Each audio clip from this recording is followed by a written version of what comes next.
तो हेलो भाई, क्वेश्चन वाला उम्मीद करता नहीं कि अच्छा करो। आज के रिएक्शन वीडियो में तो बहुत मजा आयल बा। तब वीडियो के क्लिप रिएक्शन चलते हैं, वीडियो के क्लिप स्टार्ट करते हैं, देख लो लास्ट तक।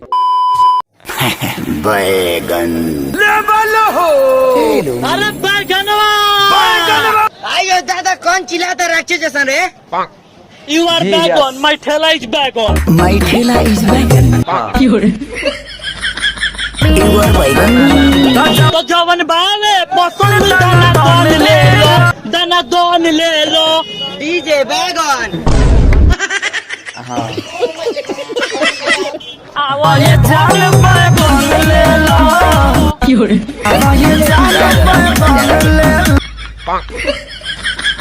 अरे रुक जा के नागमणि लेके जाना पूरी।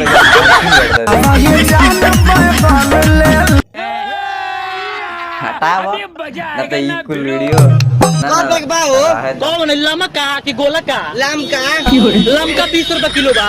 गोल का? गोल को 20 रुपए किलो बा। कोना दे साइल बा? लमा का गोला का? लाम का? लम का रांची से आइल बा। गोल का? गोल को रांची से आइल बा। अरे दोला मार हो तू। सब राज के साइल में तो बेचत का बार। बैगन। डीजे बैगन, डीजे बैगन, डीजे बैगन, बहुत Music. आवाए जानो बैगन ले लो।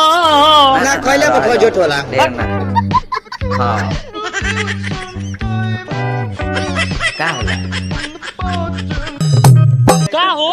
डीजे बैगन। डीजे बैगन, लम का पेट के बैगन। पानी ना गोल का पची। बैगन। सब्जी मंडी में। डीजे बैगन, अरे खैला से रहता ना। एकरा काहे के बाना होला। सर, ए काहे जाना करता? चो में दिनाय ना होला। बड़ी दोगला बारा हो तू।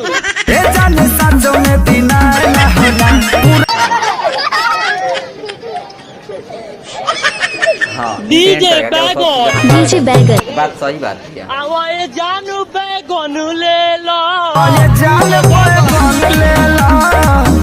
ओवर एक्टिंग सारे 20 रुपए कट जाए। डीजे बैगन, डीजे बैगन, डीजे बैगन। मजा आया और हंसी बहुत ज्यादा मजा कर रहा है। तो आप लोग बताइए जरूर कमेंट में कैसा लगा वीडियो के। और उम्मीद करते हैं वीडियो पसंद लगा तो लाइक कर लो, और हमारे चैनल पे न्यू आइल बढ़ लो तो चैनल के देख लो, नीचे दिल सब्सक्राइब कर लो। सही वीडियो इंटरेस्टिंग ले